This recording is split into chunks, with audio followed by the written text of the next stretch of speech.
Assalamualaikum warahmatullahi wabarakatuh. Innal hamdalillah nahmaduhu wa nasta'inuhu wa nastaghfiruh wa na'udzu billahi min syururi anfusina wa min sayyiati a'malina. May yahdihillahu fala mudhillalah wa may yudlil fala hadiyalah. Asyhadu an la ilaha illallah wa asyhadu anna Muhammadan abduhu wa rasuluh la nabiyya ba'dah. Allahumma salli wa sallim ala nabiyyina Muhammad sallallahu alaihi wasallam wa ala alihi wa sahbihi wa man sara ala nahjihi ila yaumiddin. Amma ba'd. Ayo ikhwah, kita lanjutkan kajian tafsir, yaitu surat ke-7 ayat 34 nih Pak. A'udzu billahi minasy syaithanir rajim. Bismillahirrahmanirrahim. Ya, karena saya saudara terdengar apa enggak saya nggak tahu loh. Jadi harus kasih tahu. Walikulli ummatin ajal fa idza jaa ajaluhum la yastakhiruna sa'atan wa la yastaqdimun.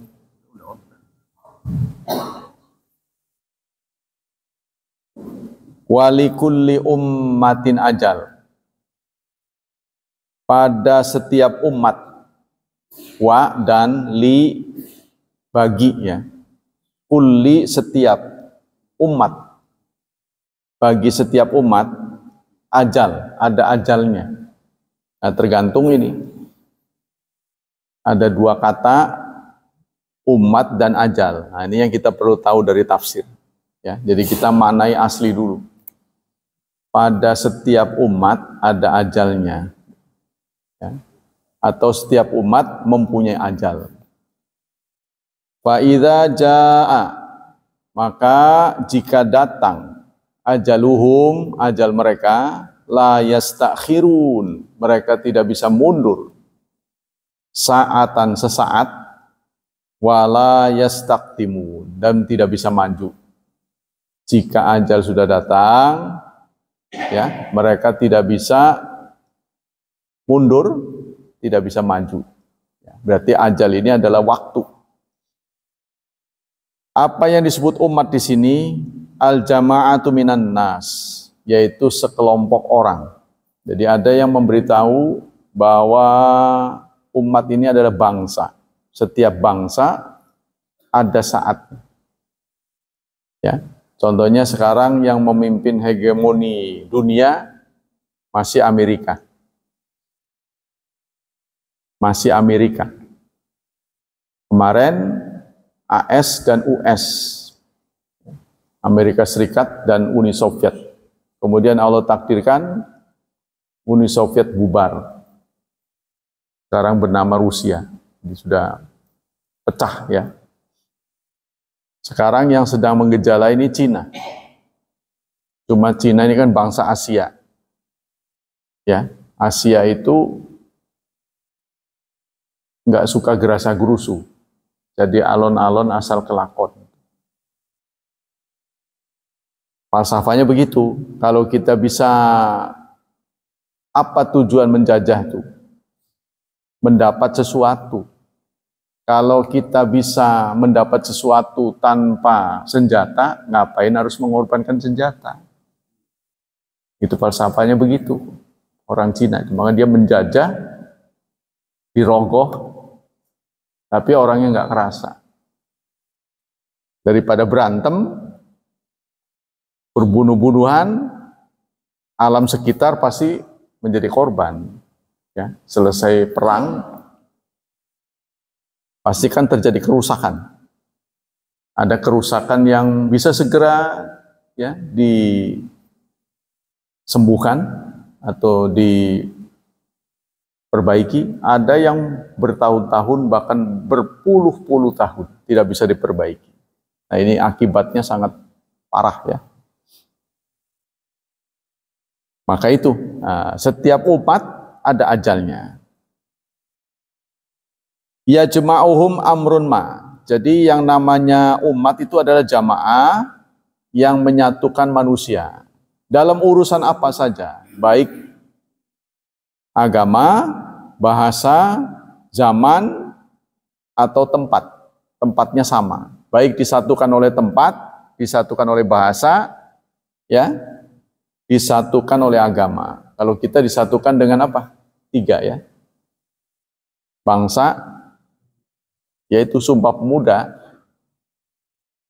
ya, 1 bahasa, bahasa Indonesia. 1 tanah air. Yang ketiga, 1 bangsa ya. Sumpah Pemuda udah lupa tah, udah bukan pemuda sih. 1 bangsa, bangsa Indonesia. 1 bangsa. Itu bukan ece-ece itu. Saudara kira itu murahan ya. Malaysia saja nggak tercapai 1 bahasa itu. Kita ini walaupun sukunya banyak, bahasa daerahnya banyak, tapi disatukan oleh 1 bahasa. Jadi sejak ada sumpah itulah, nggak lama kemudian merdeka. Nah, ini patut ditiru oleh umat Islam. Ya, perlu ditiru oleh umat. 1 literatur. Orang Islam nih disatukan dengan 1 liter. Kitabullah dan sunnatur Rasul. Rasulullah kan sudah berpesan, aku tinggalkan 2. Aku tidak mewasiatkan apa-apa, aku tidak mewarisi apa-apa. Namun aku mewarisi 2. Jika kamu pakai dua-duanya, jangan satu-satunya, jangan salah satunya, ya, atau satu-satu atau salah satunya, harus dua-duanya. Maka kamu akan selamat dari perpecahan. Kamu akan selamat dari kesesatan. Kitabullah wa sunnatur Rasul.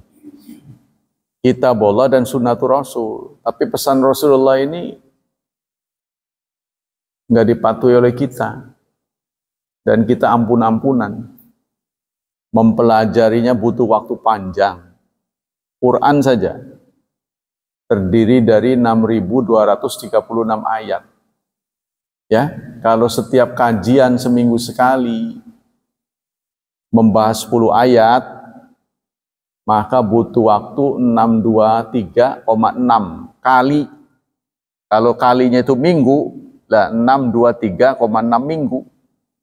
Dan kalau itu kalinya itu minggu, itu membutuh waktu lebih dari 10 tahun. Lebih dari 10 tahun. Dan saya pernah mencobanya. Ya, saya bisa mengajar tafsir dari surat Al-Fatihah dan sampai surat An-Nas selesai. Sampai tamat. Nah ini, jadi butuh waktu yang panjang. Nah kalau kita di sini nggak bisa 10 ayat. 1 ayat banyak gitu. Keterangannya bisa berlembar-lembar.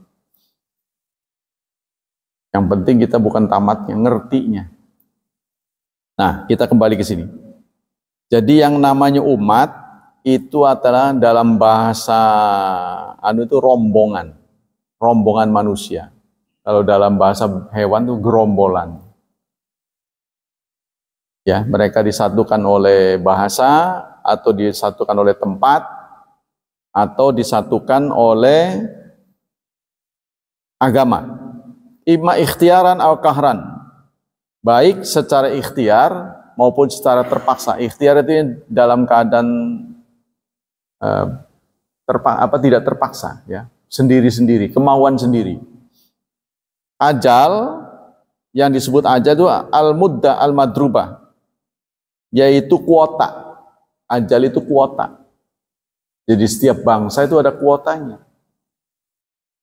Dulu sekali bangsa yang paling maju itu Mesir kuno, ya, menurut catatan sejarah. Setelah itu berpindah ke Romawi, ya. Kemudian setelah Romawi umat Islam jaya. Nah sekarang setelah dipegang oleh Barat, ya terutama Amerika, sebelum Amerika itu Inggris, karena Amerika itu anaknya Inggris sampai sekarang. Kemudian Uni Soviet, sekarang yang sedang ya terlihat gejalanya itu adalah Cina. Orang Cina itu bersumpah, dimanapun ada sinar matahari, di situ ada orang Cina. Dimanapun ada sinar matahari, di situ ada orang Cina. Ya benar. Di mana-mana.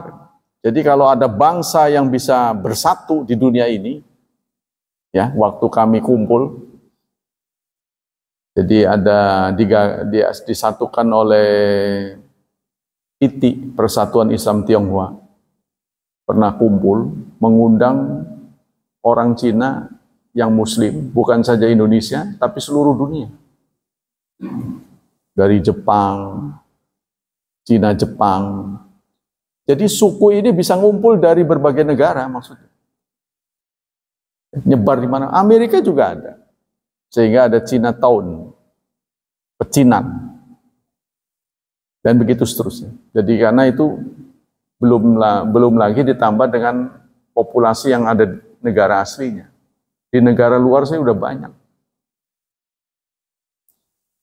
Nah, mereka ini masih disatukan oleh bangsa.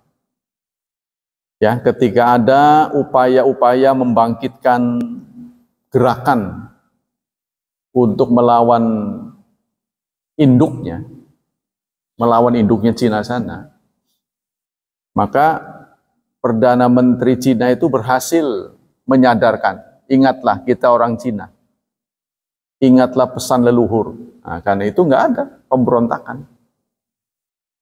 Maksudnya dari Cina-Cina negara lain, ya, dari orang Cina yang ada di negara lain memberontak ke induknya, nggak ada. Itu disadarkan. Nah inilah termasuk Cina di Indonesia. Kalau saya sih sudah Muslim ya, sudah sadar saya lahir di sini dan tidak akan berniat mati juga di sini. Banyak orang Cina Indonesia masih mengagung-agungkan Cina sana. Nengok juga nggak pernah. Qala Ibnu Jarir, yaqulu ta'ala dzikruhu muhaddin musyrikin alladzina akhbara jalla sana'uhu anhum annam kanu idza fa'alu fahishatan qalu wajadna 'alaiha aba'ana wallahu amarna biha. Kata Ibnu Jarir ini adalah At-Tabari ya, pengarang tafsir Tabari. Allah menyampaikan ayat ini muhaddidan untuk mengingatkan orang musyrik yang beralasan kesesatan mereka itu karena mengikuti orang tua mereka, mengikuti tradisi. Nah, ayat ini turun untuk mereka. Yaitu jika mereka berbuat kejahatan, mereka mengatakan kami sudah jumpai kejahatan itu, kalau memang itu dianggap jahat, dilakukan oleh bapak-bapak kami. Pasti bapak-bapak kami juga diperintah oleh Allah. Itu alasan mereka.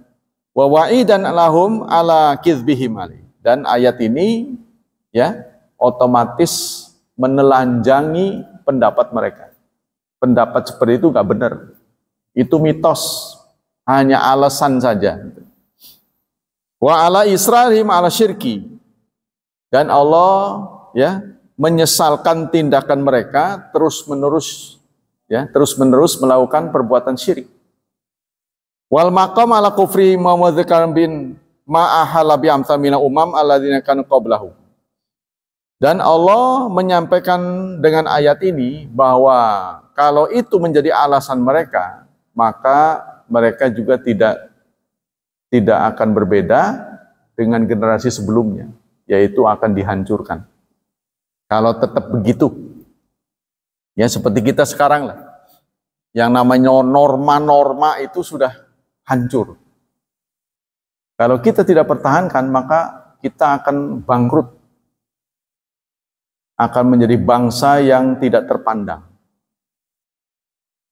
Ya kita harus bangkit Yang seperti kita ini bukan kita saja. Malaysia juga sedang bermasalah sekarang. Lagi merosot gitu.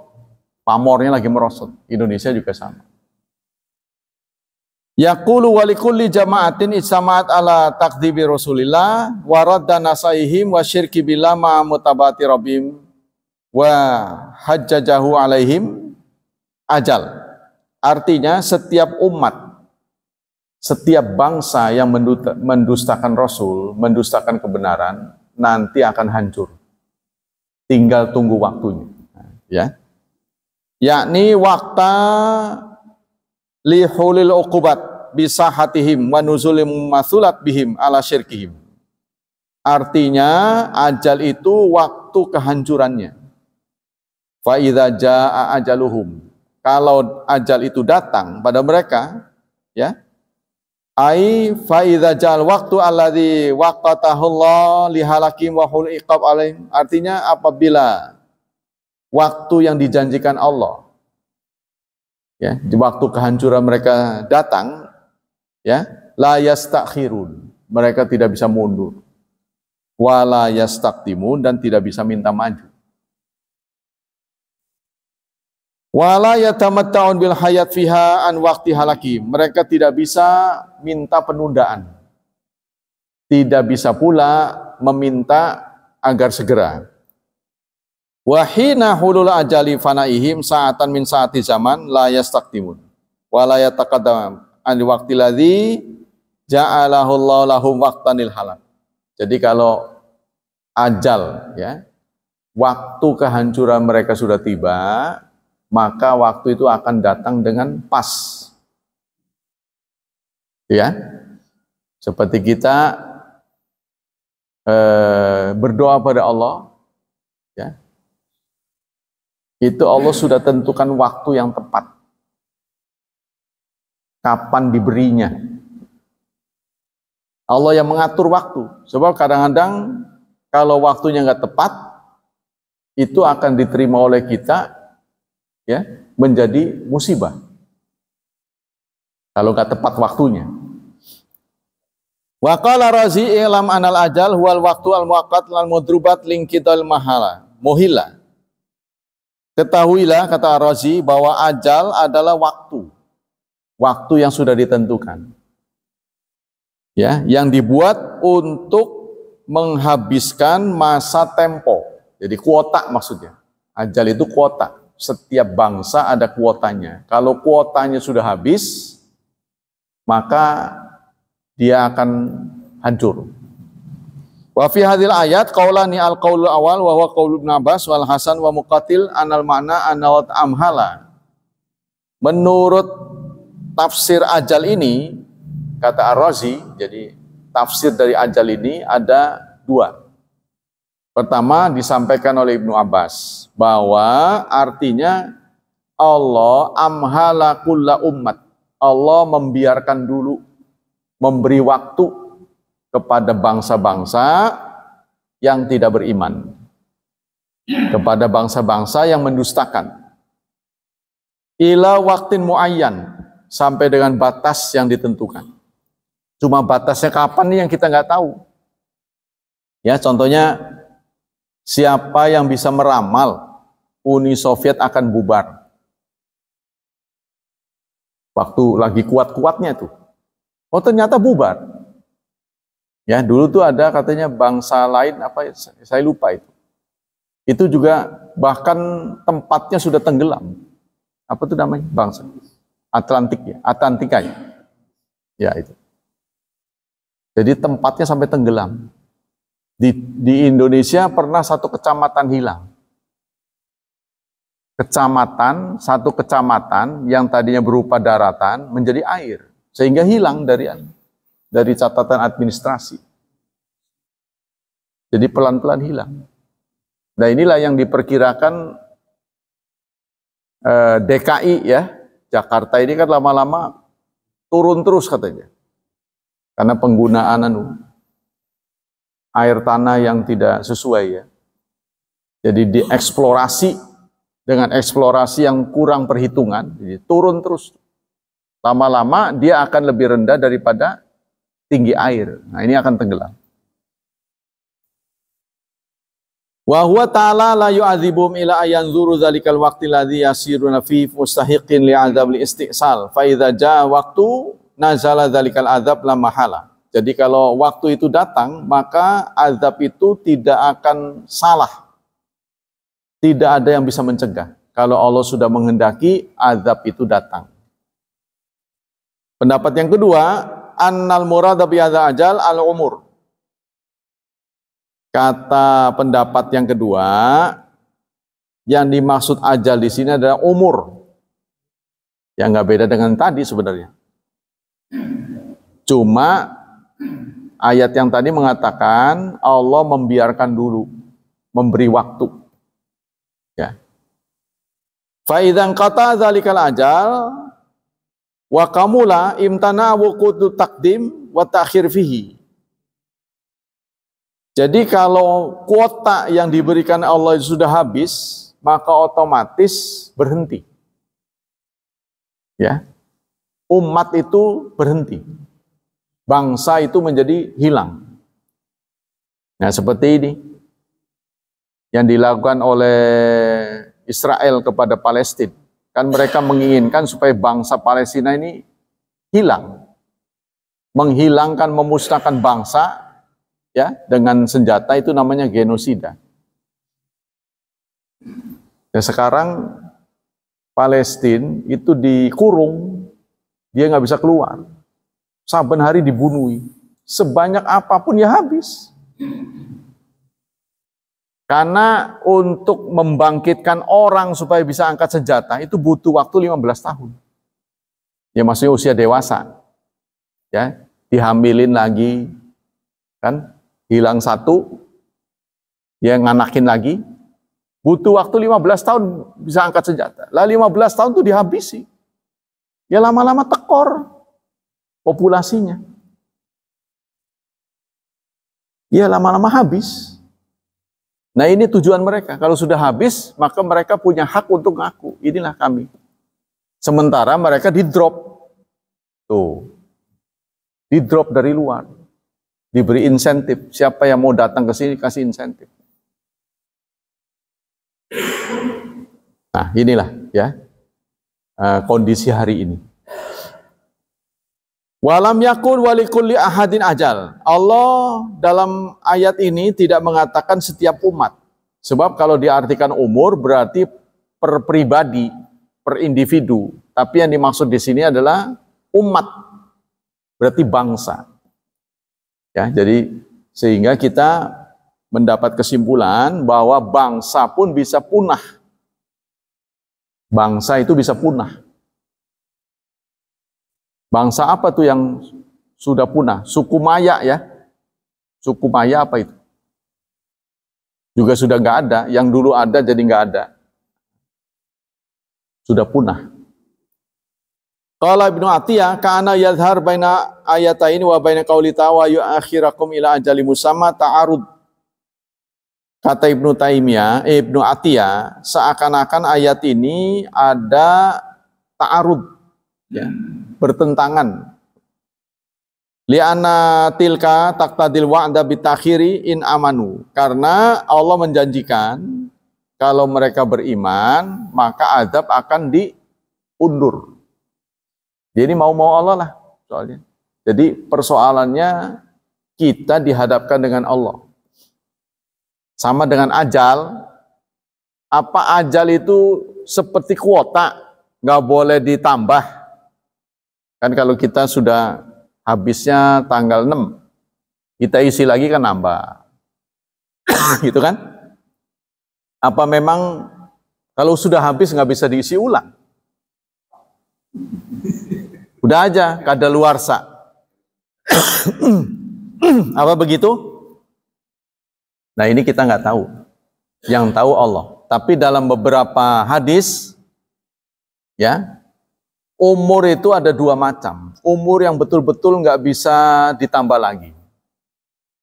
Yaitu kematian yang menimpa seseorang karena sel tubuhnya sudah tidak bisa, ya, tidak bisa berkembang lagi. Mati, betul-betul mati. Tapi kalau kita masih segar bugar, Ya, ini ada dalam catatan. Jadi catatannya gimana? Jika dia tidak silaturahmi, jika dia tidak sedekah, jika dia tidak berdoa, maka segini. Begitu katanya, kata ulama-ulama.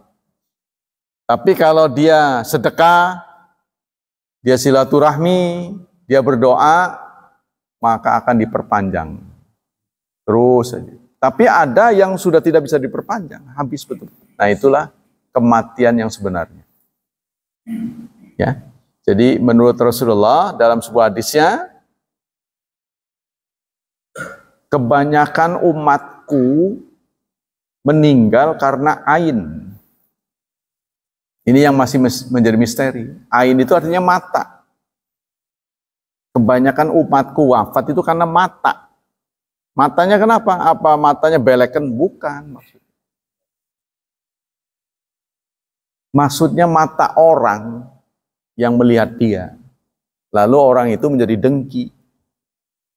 Ya, lalu orang itu bereaksi yang nggak tahu mendoakan atau apa itu istilahnya bereaksi, berbuat kejahatan setelah ngelihat kita. Awas, nah, contohnya itu tak adang, gara-gara mata. Ya, maka kita diminta untuk hidup yang sedang-sedang saja. Gitu. Karenanya mata ini masih menjadi misteri nih. Kenapa dengan mata itu? Ya, jadi kata Rasulullah begitu, sabda Rasulullah. Fadala bihadza ala anna maqtula innama yuqtalu bi ajali. Maka ayat ini menjadi dalil bahwa orang dibunuh sekalipun itu memang sudah dicatat oleh Allah. Orang dibunuh sekalipun memang ajalnya di situ. Jadi andaikan dia tidak terbunuh, dia akan mati juga pada tanggal itu. Cuma caranya berbeda. Ya, perang enggak taunya sama virus, pak aja mati. Bisa terjadi gitu. Jadi cuma sebabnya ini yang berbeda-beda, sebab kematiannya. Wa ajalul maut huwa waqtul maut kama ana ajalad dain huwa waqtu hululi wa kullu syai'in waqtun syai'un fa huwa ajalahu. Jadi segala sesuatu ada waktunya. Singkatnya, makhluk itu tidak kekal.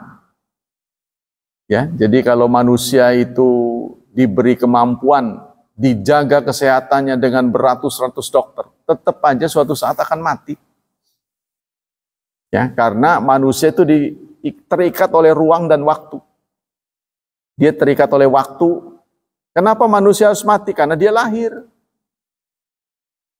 Karena dia lahir, maka dia mati. Tadinya kan nggak ada nanti nggak ada lagi. Kalau Allah kan dulunya ada, tetap ada dan akan terus ada. Karena tadinya ada. Jadi Allah kenapa kekal? Karena tidak dilahirkan. Lam yalid walam yulad. Kalau kita kan dilahirkan.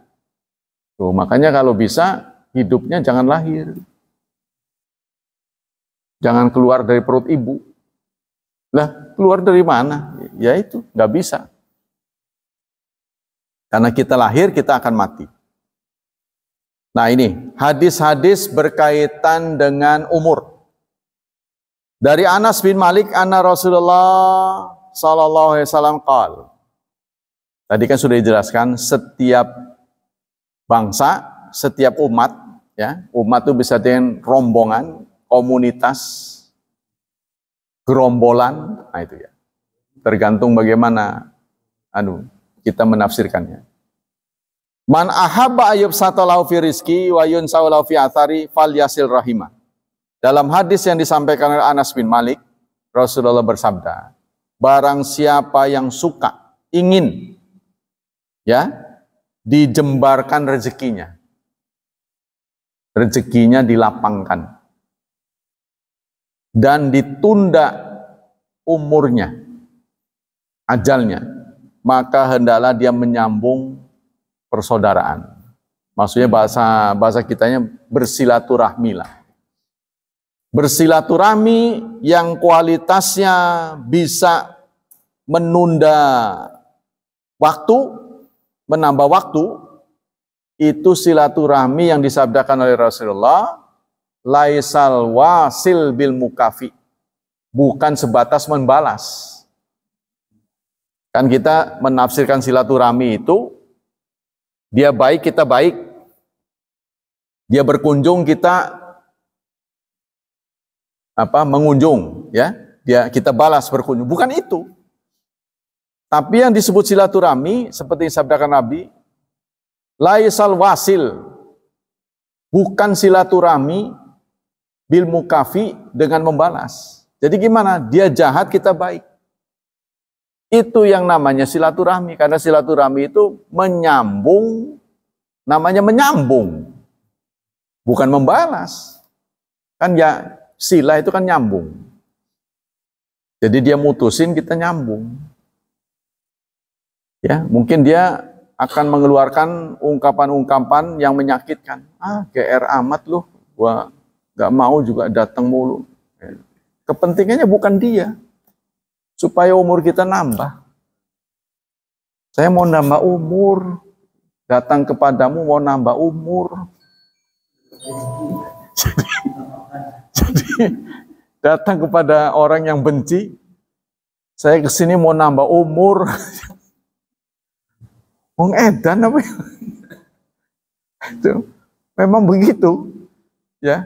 Sikap orang baik itu dianggap oleh orang yang jahat itu crazy. Orang nggak waras. Yang namanya waras kan kebanyakan. Emang nggak waras. Mendatangi satu tempat 5 kali sehari semalam itu dipandang orang nggak waras. Jual enggak, beli enggak. Ya kan? Kalau Anda ke minimarket kan ada yang dibeli, ada yang dijual. Kita ke masjid 5 kali sehari semalam. Itu yang pertama. Jadi barang siapa yang ingin ditunda ajalnya, maka hendaklah dia menyambung silaturahmi. Hadis ini dirawikan oleh Ahmad, Bukhari, Muslim, wah kuat sekali. Abu Dawud, Nasai. Tuh, ada 5 perawi hadis menyampaikan hadis ini. Ya, berikut nomor-nomornya. Tapi saudara kan kalau dikasih tahu nggak bakal nyatet. Ahmad, volume 3, 156. Bukhari, hadis ke 5986. Muslim, hadis ke 2557. Abu Dawud, hadis ke 1693. Nasai, hadis ke 11429. Nah itu catatan-catatan kalau mau jadi merujuk ke sana, bukan orang ngandel.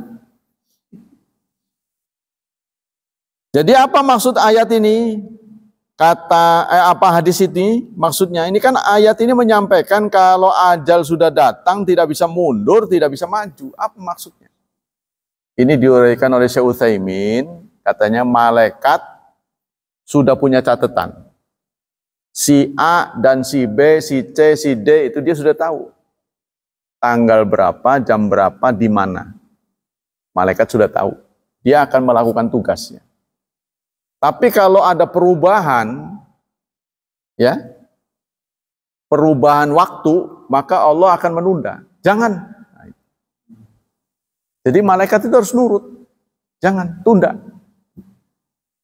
Maka dia pun menunda. Ini terjadi di zaman Nabi Ibrahim. Ya, suatu saat malaikat datang memberitahu pertama bahwa beliau akan punya anak dari Sarah. Padahal Sarah itu sudah tidak haid. Usianya sudah lanjut. Jadi menurut nalar itu tidak kecil kemungkinan. Karena kalau sudah tidak haid kan menjadi petunjuk dia udah nggak subur kan. Udah nggak bisa ditanemin lagi. Tapi begitulah kalau Allah berkehendak. Ternyata betul. Ya, punya anak Ishak. Punya anak Ishak. Nah, yang kedua, malaikat ini juga menyatakan saya ini datang ke sini double job ini. Bukan sekedar memberitahu, tapi saya juga ada job untuk mencabut nyawa si A. si A yang disebut oleh malaikat ini dikenal oleh Nabi Ibrahim. Oh begitu ya, silahkan. Besoknya orang yang disebutnya itu ketemu, masih hidup. Loh, masih hidup? Apa salah orang? Takut salah doang kan, banyak namanya sama, orangnya beda itu kan. Nah ternyata begitu ditanyakan kepada Allah, sebelum waktunya tiba, orang itu sedekah, maka ditunda. Nah ini hadis ya. Begitulah kehendak Allah. Jadi belum mati, belum kuotanya habis beneran, masuk di waktu tunda, waktu tenggang, ya kan? Kan ada tuh waktu tenggang. Kalau nggak diisi ulang, ya sudah habis permanen. Tapi sekarang sudah beda, walaupun sudah permanen, bisa nego lagi, hidup lagi. Sekarang mah tergantung operatornya, ya. Anda bisa datang ke kantornya, waduh saya lupa, saya bayar sekian. Nah, nomor lama bisa dihidupin lagi. Nah, mungkin itu juga berlaku untuk manusia. Hanya Allah yang tahu urusan begitu. Jadi malaikat sendiri tidak tahu. Pokoknya dia selalu dapat order. Malaikat itu dapat order. Jadi dia nggak tahu catatan setumpuk ini buat setahun, nggak begitu. Jadi per job ke sana gitu. Nah, boleh jadi sebelum sampai tugasnya itu sudah di cancel. Satu saat ada seorang sahabat ikut perang. Nah, karena dia pengantin baru, dia izin, mungkin ya masih sonok itu ya, namanya pengantin baru. Pengen pulang, jadi masih ada rehat, gencatan senjata lah. Belum berkecamuk, mau pulang dulu nanti kesini lagi. Oh boleh, tapi jangan lupa bawa senjata. Takutnya kamu diadang orang kan. Jadi dia bawa senjata, bawa panah. Begitu tiba di depan rumahnya, dia lihat istrinya di luar. Ya, timbul rasa cemburu. Namanya pengantin baru. Waduh, selingkuh berarti nih. Oh segitunya ya sahabat itu, cemburunya luar biasa. Baru istri di luar rumah sih, dia sudah panahnya sudah ditarik. Mau jepret gitu. Tunggu dulu gitu. Kamu harus dengar dulu kenapa saya begini gitu. Nggak tahu istrinya ngomong apa orang lain, saya nggak tahu. Pokoknya ada yang memberitahu. Tunggu dulu, jangan lakukan itu. Sembarangan aja. Lihat dulu kenapa. Nggak taunya istrinya keluar rumah itu di dalam ada ular. Di atas ranjangnya tuh ada ular, dia keluar. Wah, ada ular itu. Kata orang, jangan masuk. Biarkan ular itu pergi. Nah, tapi si orang ini, sahabat ini nggak sabar. Lah, sama begituan aja takut, ceritanya gitu. Tuh, lalu singkatnya diapain nggak tahu. Ya, yang kedengaran suara gaduh gitu kan. Setelah itu hening. Nggak ada suara. Waduh, ini ada dua kemungkinan, ularnya mati atau orang yang mati. Nah, sahabat lain yang melihat fenomena ini lari menjumpai Rasulullah, minta bantuan. Wah, kayaknya dilihatnya itu sudah dililit. Tuh, si temennya ini, aduh udah dililit. Dia sendiri nggak mampu. Dia lari. Ya Rasulullah bla bla bla ceritain apa yang dia lihat. Kata Rasulullah, ighfiru li akhika. Mintakan ampun untuk saudaramu. Jadi Rasulullah sudah tahu nyawanya sudah berpisah. Maksud saya begini, andaikan nyawanya belum berpisah, masih bisa diterekahi itu bahasa sini. Kalau masih nempel, tapi ini sudah terpisah. Mintakan ampun untuk saudaramu. Sesungguhnya di Madinah ini, kata Rasulullah, bangsa jin sebagian sudah muslim. Maka kalau kalian melihat ular, jangan segera dibunuh. Beri kesempatan mereka pergi. Kalau sudah disuruh pergi, tidak juga bergerak, maka itu nyata, ya, ular beneran. Barulah dibunuh. Begitu pesan Rasulullah. Wasani anau binisbati ila mayadzal malaikati wa filauhi mahfud wa nawidzalika fayadharu lahum filau anna umratu sittuna sana ila ayyasila rahima. Yang kedua, hadis ini ditafsirkan bahwa memang di Lauh Mahfud ada beberapa catatan. Ada beberapa persyaratan. Kan suka ada tuh syarat dan ketentuan berlaku. Kan ada. Si fulan umurnya sekian, tanggal sekian, jam sekian, di titik-titik akan menemui ajal. Contohnya gitu. Tapi syarat dan ketentuan berlaku.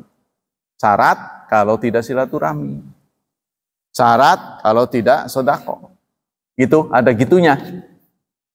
Jadi kalau sampai sebelum sampai ajalnya itu sedekah, silaturahmi, berdoa, maka lain lagi. Ini ada catatannya begitu di Lauh Mahfudnya katanya. Ini menurut tafsir.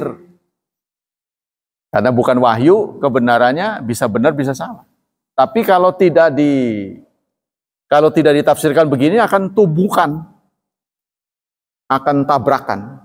Jadi menurut ayat begini, menurut hadis begitu. Kan Rasulullah mengatakan kalau kamu ingin umurnya berpanjang, maka bla bla bla bla. Loh, di ayat Quran mengatakan kalau ajal sudah datang nggak bisa mundur, tidak bisa maju. Itu ada catatannya. Itu menurut Allah. Kan kita nggak tahu pasnya. Pasnya kan nggak tahu. Ya, gitu. Waqad alimallahu ma sayaqala min dzalik. Karena Allah mengetahui apa yang pasti. Kita nggak tahu. Pastinya nggak tahu. Karena itu Allah menyatakan dalam surat 13 ayat 39. Ya, Allah menyampaikan yamhullah ma yasha wa yusbit. Allah mempunyai kemampuan untuk menghapus dan menetapkan. Ya, jadi ketetapan-ketetapan Allah yang sudah dibuat itu kapan saja Allah ingin menghapus, itu Allah punya kehendak. Allah bisa. Allah bisa menghapusnya. Tapi Allah juga bisa membiarkannya sehingga itu terjadi. Ya, namanya ini qada dan ajal. Kan kita kan rukun iman yang ke-6 meyakini qada dan ajal. Ya kan? Qada ini ada yang terbalik, pokoknya ada yang mengartikan ajal dan qada ya. Artinya yang di Lauh Mahfud itu namanya qada. Yang sudah kejadian eksekusi namanya ajal. Jadi yang di Lauh Mahfud belum tentu sesuai dengan eksekusi. Karena di Lauh Mahfud itu ada catatan-catatan. Seseorang akan menemui ajal kalau bla bla bla bla bla. Sepanjang dia tidak silaturahmi, tidak sedekah, tidak berdoa, maka akan sampai di ajalnya. Tapi kalau dia berdoa, maka akan tambah sekian, nambah sekian. Begitu. Nah, ini yang tidak diketahui. Jadi dari sana dengan di sini.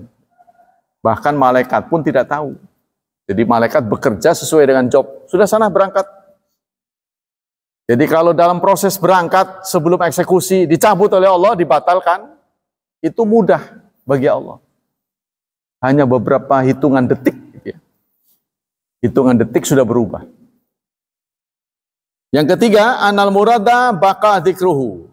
Yang dimaksud ajal di sini, yaitu dengan diperpanjang dengan silaturahmi, diperpanjang dengan sedekah, diperpanjang dengan doa, itu adalah dzikrul jamil. Kenangan. Ya, jadi orang itu hidupnya akan menjadi kenangan yang panjang. Kalau kita mah kenangannya cuma sebentar. Setelah orang-orang pergi dari mengantar jenazah kita, ya paling dalam hitungan minggu, inget sih inget nangis pertama. Mungkin nangisnya pertama 25 cc. Hari kedua 20 cc. Sampai nggak ada 0 cc itu. Udah lupa, nikah lagi dia udah. Blah. Ingat, udah nggak ingat. Nah, itu kalau kita sedekah maka akan panjang, diingat terus, apalagi foto-fotonya ada. Ya, makanya yang membuat perempuan itu nggak mau nikah itu karena nyimpen foto. Dia ngeliat lagi, waduh, kamu memang jelek tapi gemes saya, udah nggak ada nih, udah nggak ada, ditangisin, masih ada menjengkel, udah nggak ada, baru dia kerasa begitu susahnya jadi janda. Kalau dulu kan mau kemana-mana tinggal, Mas, bekalnya, ya, gimana? Mau ke sana? Kasih. Gitu. Nah, sekarang nggak ada. Begitu juga sebaliknya kita juga begitu. Yang masih punya istri berbahagialah. Nggak punya istri, Anda akan disorientasi, bengong. Mau ngobrol sama siapa? Anak diobrolin terus, dia juga punya istri. Apa-apa ngobrol terus, bosen. Pasti ngomongnya zikir, masjid, kajian. Kalau anak muda kan keren, shopping, touring, ing semua. Kita kan zikir, pengajian, sedekah, tahsin, itulah bahasa-bahasa. Jadi anak muda nggak nyambung dengan kita. Ngobrol, berapa lama bisa ngobrol dengan anak? Mungkin kita yang meninggalkan dia atau dia meninggalkan kita. Karena nggak nyambung. Iya, frekuensinya udah berbeda. Dia kan shopping, touring, jogging, wah, catering. Kalau kita sudah beda bahasanya, ya. Nah, itulah tafsir tentang itu ya. Jadi di surat tadi itu surat Ar-Ra'd, Allah menghapus apa saja yang dikehendaki dan Allah juga menetapkan apa saja yang dikehendaki. Wa indahu umul kitab, karena kitab induknya ada di sisi Allah. Registernya bisa dihapus kapan saja.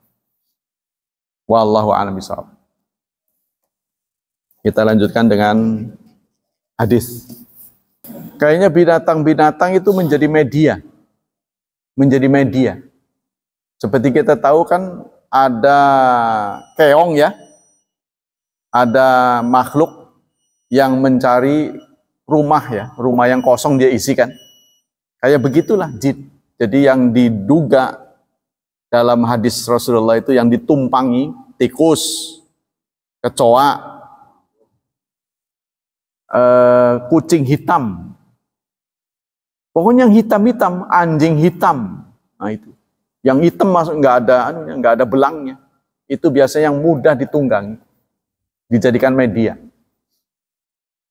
Nah itu termasuk ular dan tidak boleh dibakar.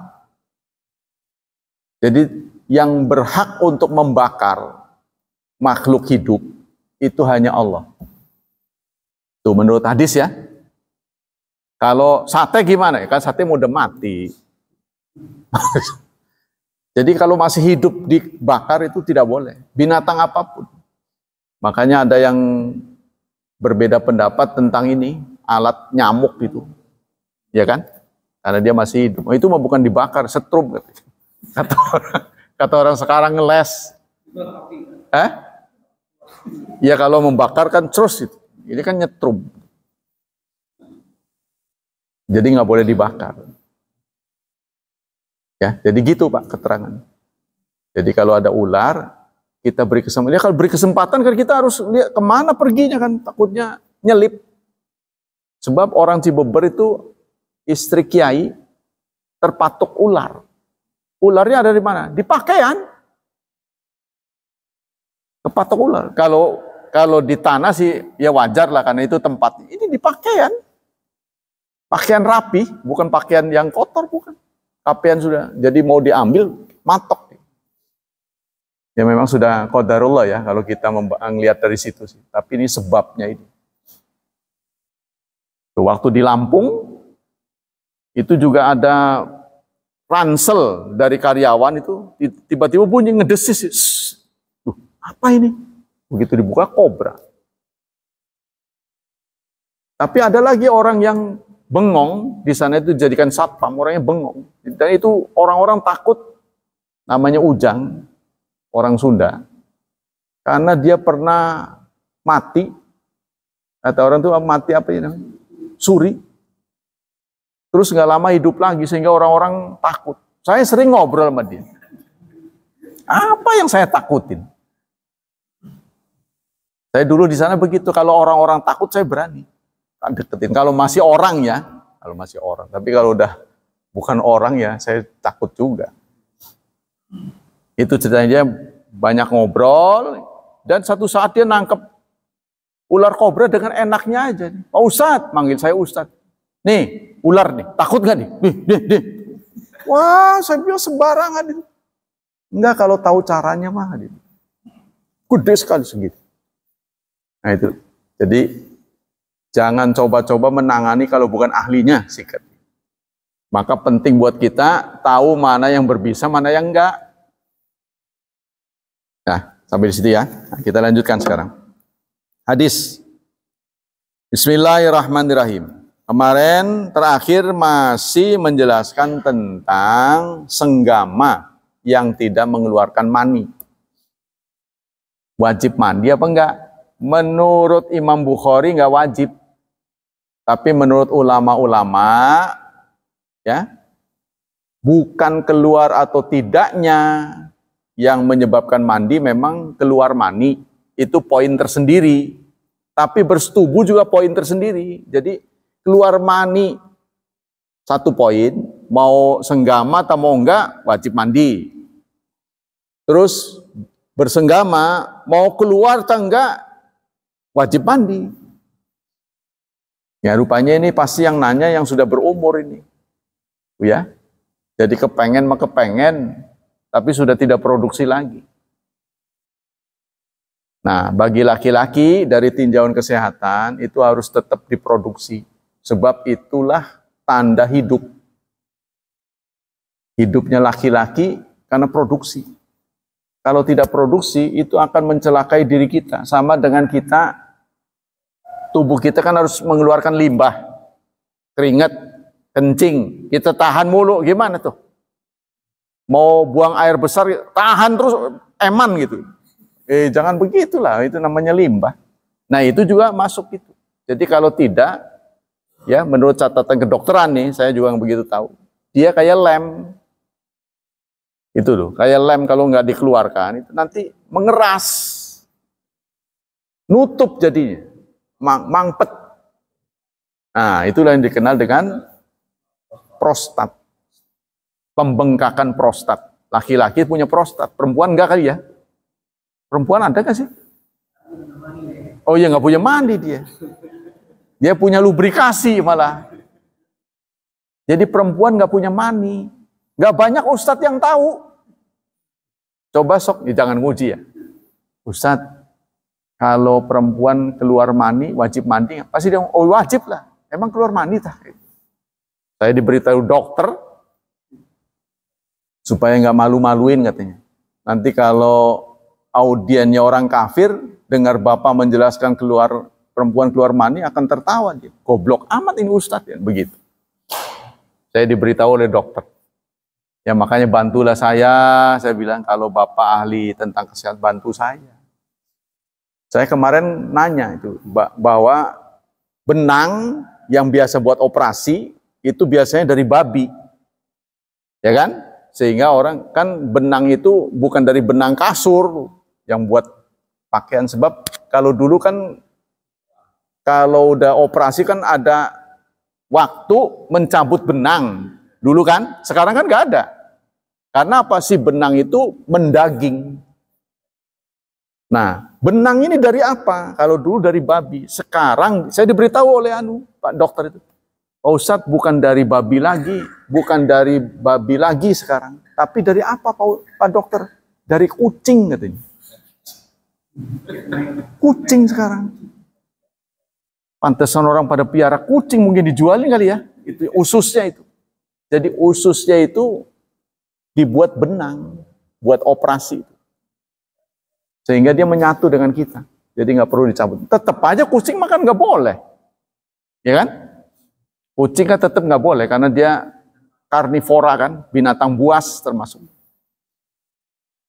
Tapi orang pihak kedokteran habis apalagi ya nanti mayat orang. Susah lah. Karena yang paling bagus buat kita kan kita katanya. Jadi ada katanya apa? Ada penyakit tertentu yang hanya bisa diobati dengan serbuk tulang, Pak. Serbuk tulang orang. Saya diberitahu apa ya benar apa enggak. Jadi diambillah mayat itu tulangnya dibebek. Yang sudah yang sudah lama dibebek. Itu nanti diuurin, ditaburkan. Ya, jadi untuk memudahkan. Katanya begitu. Enggak tahu loh, wallahu a'lam. Babu mayujibul ghusl wa naskhu anal ma minal ma. Bab wajib mandi dan di amandemen ya. Jadi dihapuskan adanya hadis air dari air karena Rasulullah mengatakan air dari air. Ya, ini berkaitan dengan seorang wanita datang kepada Rasulullah. Ummu Salamah sebenarnya istri beliau. Ya Rasulullah, sebenarnya saya mau nanya tapi malu ini. Tapi kalau malu terus ya saya nggak akan dapat jawaban. Ini karena masalahnya masalah pribadi. Perempuan itu kalau mimpi perlu mandi nggak? Itu yang ditanyakan. Lalu Rasulullah jawab, air dari air. Air yang dimaksud adalah mandi. Air yang kedua lubrikasi. Ya kamu lihat aja ada nggak lubrikasinya? Mimpi itu ada bekasnya nggak? Kalau laki-laki kan kelihatan. Ya, mimma indafik. Tumpah. Kalau dia mah meler. Iya, makanya periksa aja, meler nggak? Tuh, kalau meler berarti wajib mandi. Nah ini pernah ditanyakan oleh istri beliau sendiri, Ummu Salamah. Muttafaqun alaih. Kilahuma min hadithi Hisham distiwai an Qatadah anil Hasan an Abi Rafi dari Abu Hurairah zada Muslim min tariqi Matar anil Hasan wa ilam yunzil. Dalam catatan Muslim ya dari Hasan seorang perawi meskipun dia tidak keluar. Ya, jadi meskipun tidak keluar mani, kalau dia bersenggama wajib mandi. Dari Abi Musa ikhtalafa fi dzalika ra'atun minal muhajirin wal ansar, faqala ansar la yajibul ghusl. Muhajir dan ansar, sahabat muhajir dan ansar berbeda pendapat. Ya, kata ansar tidak wajib mandi illa minad dafki kecuali muncrat. Jadi maksudnya sekedar ketemu tapi enggak ada air yang muncrat. Enggak wajib mandi, kata sahabat Ansor. Sahabat Ansor kan dilihat dari seniornya kalah dengan muhajirin. Ya. Sehingga ketika muhajirin datang ke Madinah, mereka juga ada yang bujangan atau yang pengen nambah. Mereka lalu menikahi orang gadis-gadis Ansor. Gadis Ansor merasa risih ketika mereka memeluk dari belakang. Numpang lewat doang dari belakang. Wah, saya nggak biasa beginian, ini boleh nggak nih? Nah, begitu saja ditanyakan pada Rasulullah. Numpang lewat, boleh nggak? Jadi bukan dimasuki tapi dilewati doang. Ya, lalu turun ayat, nisaukum harthul lakum, istrimu adalah ladangmu. Fa'tu harthakum anna syi'tum. Datangilah istrimu dengan metode yang kamu mau. Jadi metodenya bebas. Mau dari atas, mau dari bawah, mau pagi, mau siang, mau malam. Terserah. Tuh, anna ini diserahkan pada kita. Caranya terserah kamu. Maka mereka pun lega. Sahabat muhajirin lega. Begitu juga gadis-gadis Ansor juga tidak merasa berdosa. Karena manhaj salaf memandang kalau hadis itu terbukti sahih, sama-sama keluar dari mulut Nabi. Bahasa kasarnya, saking cangkem Nabi. Yang ngomong Quran siapa? Rasul. Nah, ini ayat, kan dia yang ngomong. Bukan Allah, ini ayat. Lalu Rasulullah produksi lain. Kan tidak kan? Seperti undang-undang dan peraturan pemerintah, PP. Kan tidak boleh peraturan yang dibawa menabrak atas. Kalau terjadi tabrakan, maka yang bawah kalah kan gitu kan? Kan ini produksinya satu sumber. Kalau hadis dilihat dari sohihnya, kalau sudah dibuktikan sohih, berarti sumbernya dari sumber yang sama. Maka manhaj salaf mengatakan dalam soal syariah, hadis itu sama kuatnya, melengkapi gitu, melengkapi Pak. Contoh, sholat 5 waktu, ada nggak caranya? Kalau menurut Quran cuma 3 sholat 5 waktu. Dalam Quran cuma 3 diterangkan waktunya. Tapi Rasulullah mengatakan khamsu salawat, 5. Nah itu Pak. Bagi orang-orang yang terpelajar ini ada tersembunyi misi dari orang-orang luar, ya, ingin menafikan ini. Wah, pasti hadis kalah. Tuh, itulah mungkin pendapat orang yang kemudian menjadi keras. Dia menolak hadis. Itu Pak. Dasarnya begitu. Jadi kalau benturan Quran dengan Quran, Quran dengan hadis, otomatis hadis kalah. Ini bukan benturan, tapi melengkapi. Gitu. Jadi melengkapi keterangan. Sebab di ayat yang lain kan Allah juga menyatakan laqad kana lakum fi Rasulillah uswatun hasanah. Pada Rasulullah ada teladan yang baik, suruh ngikuti. Mayyuti Rasul faqad ata Allah. Barang siapa yang mentaati pada Rasul, berarti dia taat pada Allah. Jadi taat kepada Allah tidak bisa dibuktikan kalau nggak taat pada Rasul.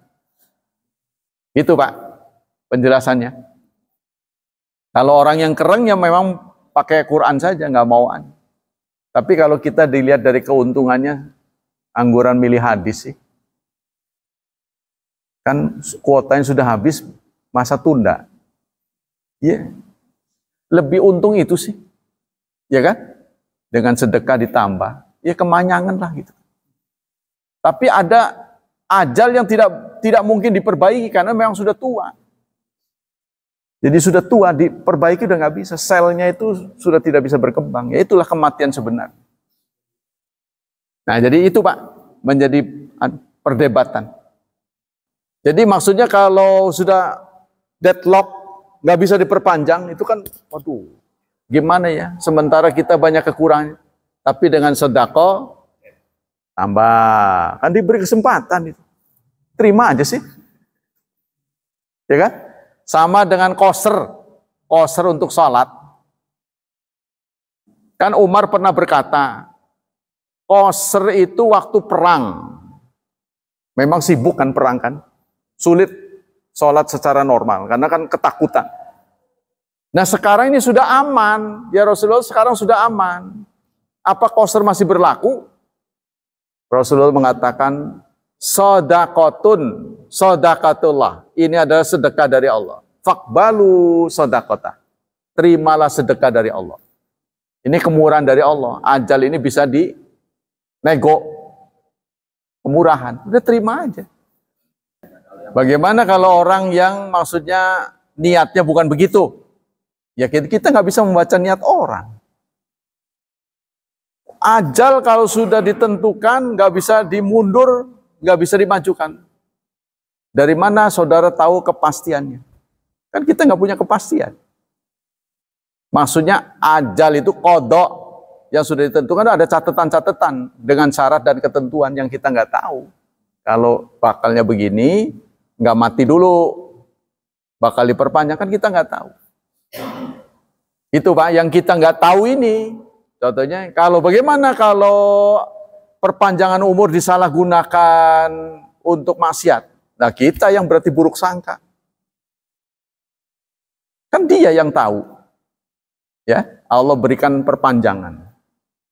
ya kan? Beri perpanjang. Nah itulah, pokoknya ilmu kita nggak katug membahas ini. Ini orang katug lah, bisa nurut aja. Pokoknya kita sodako, hitung-hitungannya kalau nggak diperpanjang, sodako itu juga bernilai. Kita silaturahmi, hitung-hitungannya kalau mau memperpanjang, itu juga nilai. Kita berdoa nggak ada matinya. Jadi bagus semuanya tiga. Atau ini apa perbuatan yang memang sangat disarankan, ya kita nggak tahu juga. Ya, kita yang tahu adalah sami'na wa ta'na. Ini masih memerlukan waktu untuk didiskusikan. Nah, kita nanti ketemu lagi dalil baru, coba apa. Demikianlah kajian pagi ini. Semoga kajian pagi ini menambah wawasan kita dan Allah memberikan pahala yang berlipat ganda. Semoga Allah melindungi dan menyelamatkan kita dari wabah dan fitnah, dari syubhat dan syahwat. Semoga anak-anak kita dimudahkan hidupnya, senantiasa diberkahi, serta diberi petunjuk menjadi hamba Allah yang saleh dan salihat. Subhanakallah wa bihamdik, asyhadu an la ilaha illa anta astaghfiruka wa atubu ilaik. Wassalamualaikum warahmatullahi wabarakatuh.